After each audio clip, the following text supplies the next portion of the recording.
안녕하세요. 오늘은 6월 결산법인, 9월 결산법인에 대한 이야기를 해보도록 하겠습니다. 최근 몇 년 사이에 유행처럼 6월이나 9월 결산법인을 하시는 분들이 생각보다 많으시더라고요. 제가 유행이라고 말한 이유는 좀 근거가 없다. 10년 전에는 뭐 지분율 가지고 누가 이렇게 하더라 저렇게 하더라 무슨 유행 같은 게 좀 있었는데 상호도 뭐 대자가 들어가면 좋다더라, 뭐 대성, 대승 뭐 이런 거 많이 하시고 그랬었거든요. 뭐 그런 것처럼 이 결산일도 이게 유행을 왜 타는 거지 도대체?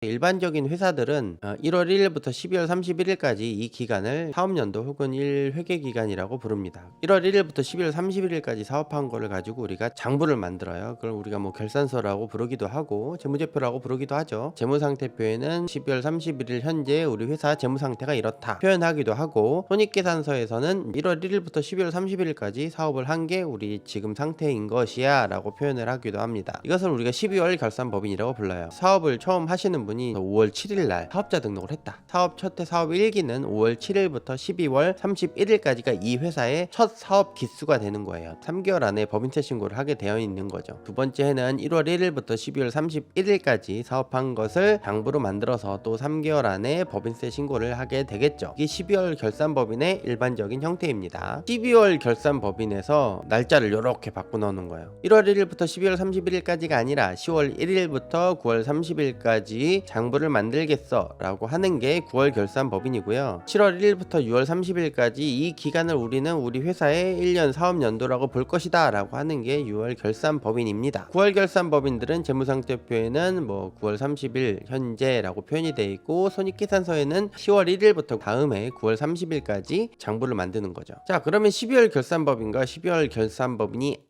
아닌 법인의 차이점은 과연 무엇이고 좋은 건지 나쁜 건지에 대한 이야기를 해보도록 할게요. 자, 처음으로 돌아갑시다. 김씨, 이씨, 박씨 세 명이 모였어요. 세 사람이 우리 사업해보자 이야기를 나누기 시작하죠. 그래서 야 그래 어때? 그러면 상호는 유실장 건설 어때? 야 우리 사무실은 청담동에다 둘까? 뭐 이런 회의를 하겠죠. 이런 회의를 해서 이것을 다 메모해 놓은 걸 뭐라고 부르냐면 우리는 정관이라고 부릅니다. 정관. 회사의 정관은 다들 하나씩 있으시죠. 지금 이 세 사람이 모여서 한 회의가 뭐냐면 이게 창립총회가 되는 거예요. 법인이라는 걸 설립하기 전에 이렇게 창립총회라는 과정을 통해서 법인이 설립되게 되는 겁니다. 이 정관 안에 사업 연도를 정하게 돼 있어요. 뭐 6월 결산이다 9월 결산이다 이렇게 정해지는 거는 최초 법인 설립할 시점에 정해진다는 얘기죠. 주주 중에 한 명이 12월 31일자를 결산일로 하지 말고 9월 30일로 해보는 건 어떨까? 라고 제안을 하게 되는데 과연 이게 이 사람들의 의견이냐? 그거는 아닐 거예요. 아마도 저와 같은 이제 컨설팅 업자나 이제 회계사분들이 이제 이분들한테 9월 결산 법인이 어떠냐라고 제안을 하게 됩니다. 컨설팅 업자가 제안을 하게 되는 이유는 대부분 이것밖에 없어요. 일반적인 회사들이 12월 31일에 장부 마감을 하는데 10월 달이나 12월 달 이제 이 세무적으로는 이기 확정이라고 불리우는 이 기간에 설립하는 회사들은 대부분 결손이 나요. 이게 이제 제가 17편 이제 1부에서 다뤘던 내용이 그 내용입니다. 이런 이유 때문에 이제 대부분 컨설팅 업체들이 많이 제안을 하곤 해요. 저는 제 고객들에게 이런 제안을 안 하는 편입니다. 안 해요. 하지만 대부분의 이제 이런 과정을 통해서 이야기가 흘러 들어간다. 자, 두 번째는 회계사분들이 이제 조언을 하게 되는 경우인데, 회계사분들 같은 경우는 뭐 크게 이런 거밖에 없어요. 우리 세무대리 하는 건설회사가 많아가지고 당신네 회사한테 조금 더 우리가 관심을 가져주고 싶은데 이 12월을 좀 피해주면 안 될까? 라고 제안을 하는 경우도 있습니다. 이 회사 설립할 때 당시에 9월 결산법인이나 6월 결산법인을 선택하게 되는 거예요. 이 결산일을 12월로 선택하지 않는 회사가 존재해요. 그게 어떤 회사냐면, 회계사들은 다른 회사들 결산하고 법인세 신고 해줘야 되는데 그때 하면 안 되잖아. 회계 업무를 보시는 분들은 대부분 12월 결산을 안 합니다. 뭐 3월이나 6월달 결산을 해야지 고객들 거를 다 해주고 나서 뭐 3월이나 6월달에 해야 되겠죠. 그럼 다시 돌아와서 이 건설 회사에서 9월이나 6월 결산 법인이 과연 좋은 것인가? 이것의 장점은 앞에 두 가지예요. 연말에 회사를 설립을 하면 손실이 나는 경우가 비일비재하게 많이 일어나니까 그것을 피하기 위한 뭐 또 다른 방법으로 쓰거나 혹은 세무대리인의 관리를 조금 더 받기 위해서 남들 다 하는 기간을 뭐 피하거나 뭐 이런 정도가 장점이라고 볼 수 있고요. 그럼 단점에 대해서 이야기를 해보도록 합시다. 자, 이 건설업에만 존재하는 이 사업기간과 관련된 대표적인 신고 업무가 두 가지가 있어요. 첫 번째는 실적 신고고 두 번째는 고용산재보험 보험료 신고예요. 실적 신고는 결산이 9월이든지 6월이든지 상관없이 무조건 1월 1일부터 12월 31일까지의 건설 공사 실적을 신고하는 거예요. 9월 말 결산인 회사들은 요렇게 결산 보고 요렇게 다음에 결산인데 실적 신고 기간은 요렇게 된다는 얘기예요. 중간에 끼죠. 이제 실적 신고는 대부분 재무제표도 제출을 해야 되고 매출처별 세금계산서 합계표를 제출을 해야 되는데 매출처별 세금계산서 합계표는 뭐 홈택스에서 발행을 하거나 혹은 세무대리인이 발행을 해주는데 딴 사람들 서류 하나 제출할 때 6월이나 9월 결산 법인을 선택한 업체들은 2개 서류를 제출해야 된다는 얘기예요. 이렇게 장부 하나 이렇게 장부 하나 2개를 내야 된다는 얘기예요.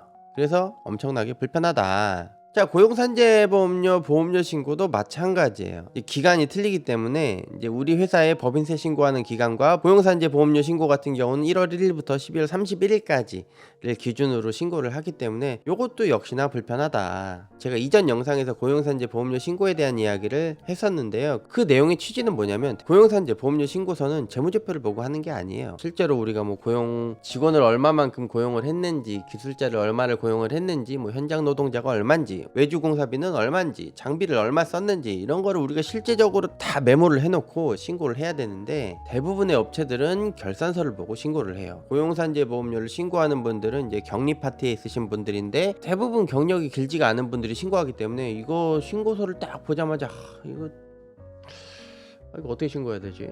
이런 생각 먼저 드는 거예요. 그래서 재무제표를 근거로 신고를 하는 경우가 비일비재하다. 그렇다 보니까 자연스럽게 그냥 뭐 정확하지는 않아도 그냥 차선책의 방법으로 결산서를 보고 하는 게 그나마 할만하다. 그래서 대부분의 건설회사들은 고용산재보험료를 실제적인 것보다는 뭐 단돈 1원이라도 더 낼 수밖에 없는 구조를 가지고 있다. 근데 6월이나 9월 결산 법인은 2년치 재무제표를 가지고 고용산재보험을 신고를 해야 돼요. 자, 예를 들어서 5억 2,900이라는 숫자가 이 회사에 2018년도 10월 1일부터 19년도 9월 30일까지 노무비 들어간 게 5억 2,900이고 이 4억 8,300이라는 숫자는 2019년 10월 1일부터 2020년 9월 30일까지 들어간 노무비의 합이에요. 그런데 우리 고용산재보험료는 어떻게 신고를 해야 되냐면 자, 이 영상을 보시는 분한테 간단한 문제를 하나 내볼게요. 여기서 2019년 1월 1일부터 2019년 12월 31일까지 1년 동안 들어간 노무비는 얼마인가요? 라고 질문을 던지면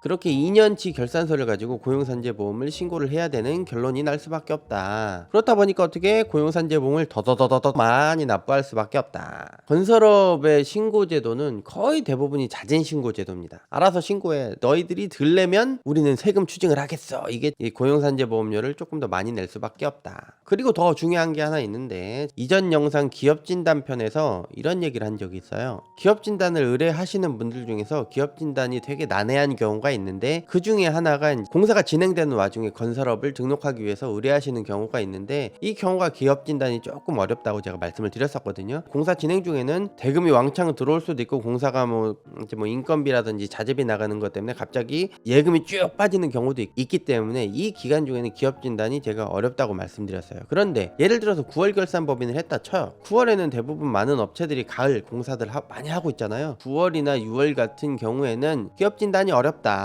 그 말인즉슨 무엇을 뜻하냐면 실질자본금이 부족한 경우가 많다는 얘기예요. 그래서 6월이나 혹은 9월에 공사가 진행된다면 9월 결산이나 6월 결산 법인들은 실질자본금이 자연적으로 부족한 경우가 비일비재하게 발생할 수 있다. 자, 정리를 해보자면 6월이나 9월 결산 법인들은 10월 달에서 12월 사이에 사업을 시작하시는 분들이 거의 반강제적으로 선택을 하게 되는 거예요. 왜? 첫해 실질자본금이 부족하니까 여유있게 사업하고 한 7개월 8개월 있다가 결산 마감을 하기 위해서 어쩔 수 없이 결산을 뒤로 미룬다. 그래서 선택하는 게 9월 결산 법인, 6월 결산 법인이다. 뭐 10월달 11월달에 법인을 설립할 수 있어요. 뭐 그때도 할 수 있지. 그때 하필 뭐 일이 발생할 수도 있고 비일비재하게 많다. 뭐 전문건설이나 전기통신 소방 소방처럼 자본금이 1억 5천 미만인 경우에는 조금 1억 8천이라든지 2억이라든지 자본금을 조금 더 넉넉하게 준비해서 사업을 시작을 해야 되는데, 대부분의 사람들은 자본금이 커지는 걸 원하지 않아요. 본인 회사의 자본금이 커지면 자기한테 딸려오는 부담이 엄청나게 많을 거라고 지레짐작으로 겁을 먹고 그런 것을 원치 않는다. 9월 결산법인을 선택하게 된다. 이 건설업에서 6월이나 9월 결산법인들은 그렇게 메리트가 있지는 않다.